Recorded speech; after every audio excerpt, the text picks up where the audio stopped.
What's up, guys? Welcome back to the channel. You guys saw the last episode? We got these side aprons mocked up. Today, we're gonna do the hardest thing we gotta do. The frame rails. So, you guys see, both donor pieces are here. There's no damage to them, so we're gonna make 2 cuts on these today. We're gonna cut it a little bit longer than we have to, and we have to find a way to cut this straight. So the only tool I have to cut is a grinder with the cutoff wheel. So we're gonna have to find a way to make it the exact, well, we'll probably cut it a little bit longer just so we don't undercut it, and then find a way to get the measurement or the exact, chunk that we need with a precise cut that will basically butt up to this right here and right here. So that's gonna be the hardest thing we gotta do today. And I was looking online for tram gauges. They're actually decently expensive. For something we're gonna use maybe once or twice, they're like $150, $200, and they get up there. They get up towards 500. So we're gonna do without that, and we're gonna do the best we can with what we got. So we got a tape measure, we got a level, and that's how we're gonna basically figure this out. I think that we could remove the aprons because we don't need that.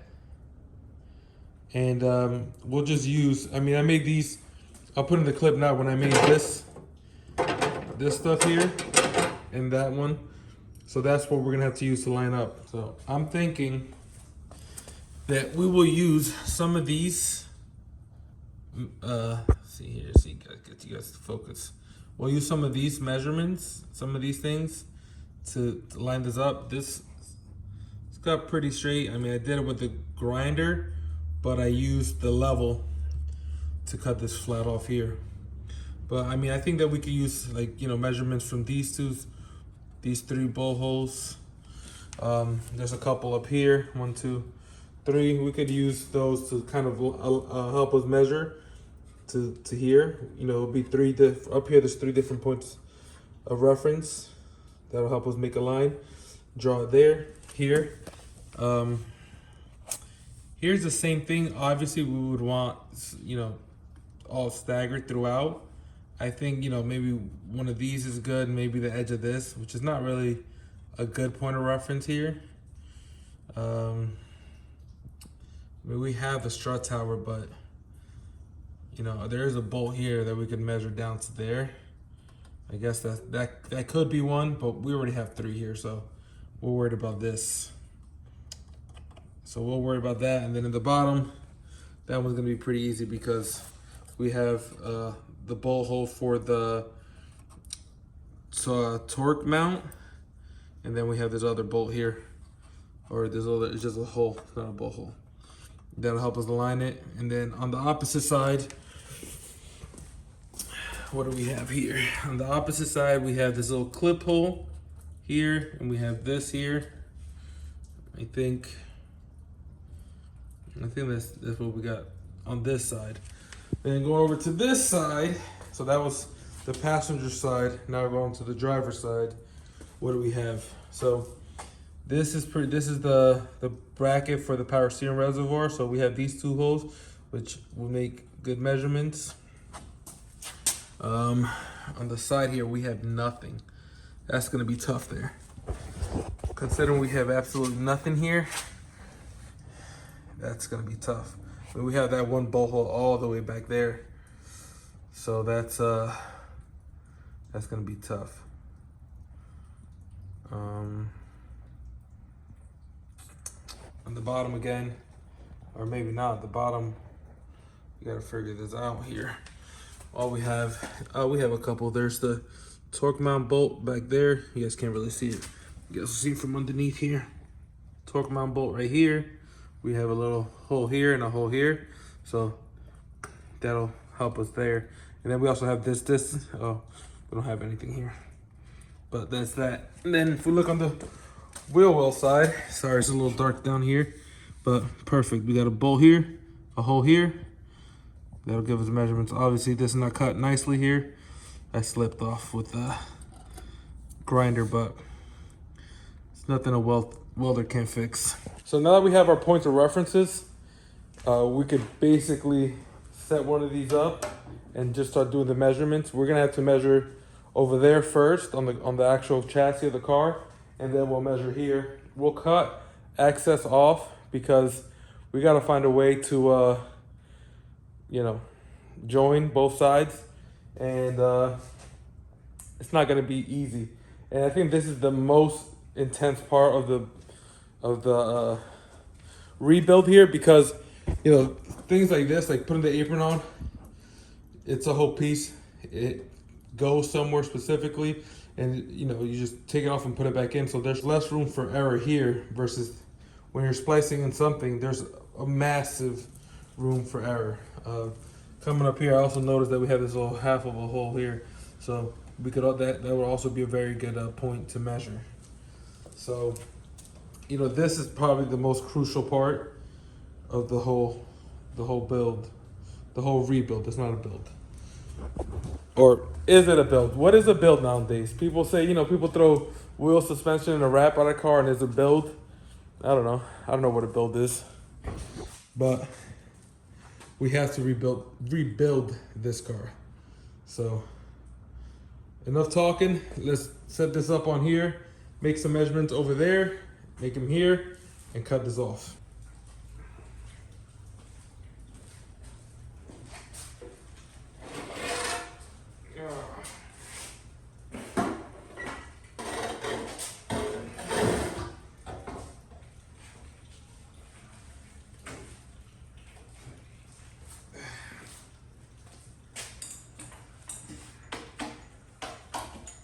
All right, so this is the area where we want to do this, and there's a bolt broken in here.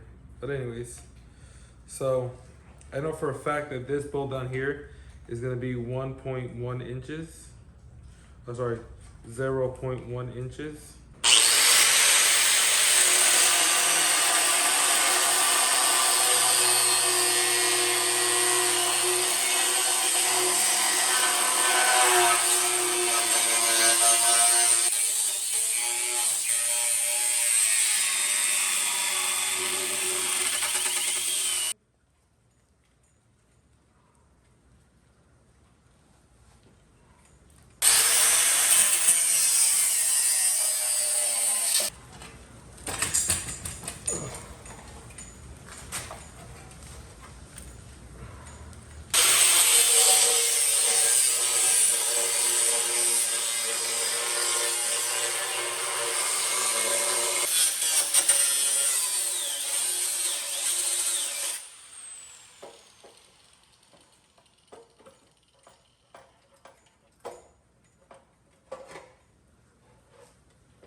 That's why we cut twice. Boy, this looks way better than I expected. I mean, and I would say buying the proper tools, like all the these things, quick sneak peek there, the level, the grinder everybody has. But let me tell you, this is by far the most precise work I've ever done, which is a good thing and a bad thing. But good thing is that this thing lines up amazing. Check this out, guys. Look at that. And no, this is only being held on by this one clamp right now. So we can still move it around, but look at that. Look how well those things butt up to each other. Let's look here on the side. Look at that. Look at that. I mean, my cuts are a little bit off there. You can see right through it. But wow, is that good? Like down here, it's pretty close.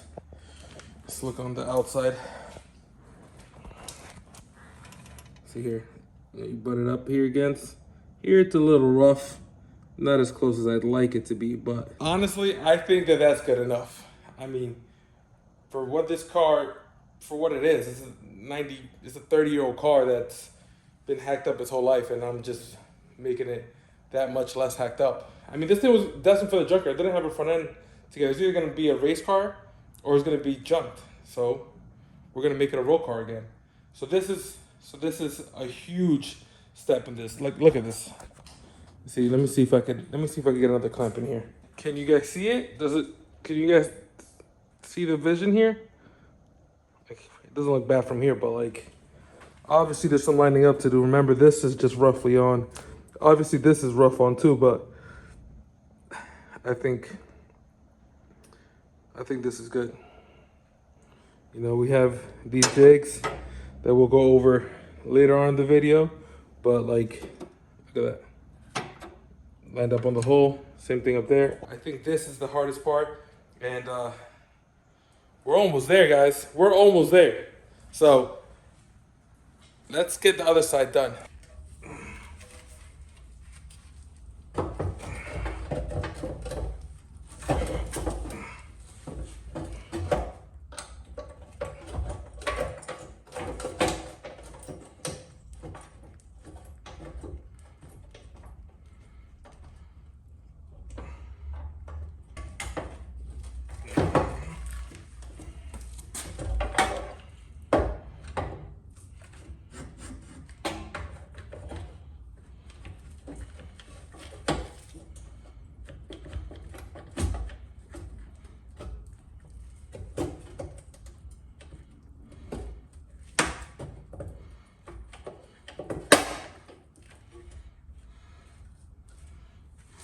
I think it looks good. I mean, this gap is really bothering me, but we have these top ones that will line up these aprons, and then we have these brackets that will line up the length of the frame rail. So I made these years ago.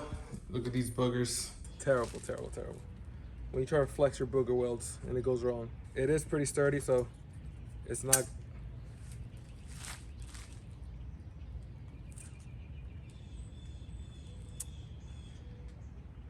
I guess it's not as sturdy as I said. Let's be honest, guys. From afar, from where you guys are right now, this looks pretty good. I mean, you guys just saw me mess with it, so it's obviously not perfect. But I think that like the way this looks and this looks compared to what it looked like when we first started this video, I think this thing has come a long way. With that said, we need you guys to go down in the comments and let us know what you think of what we're doing so far. Any tips or tricks will really help this, you know, go along a lot better. And if you enjoy our content, make sure to give it a thumbs up and subscribe down below. See you on the next one. Peace.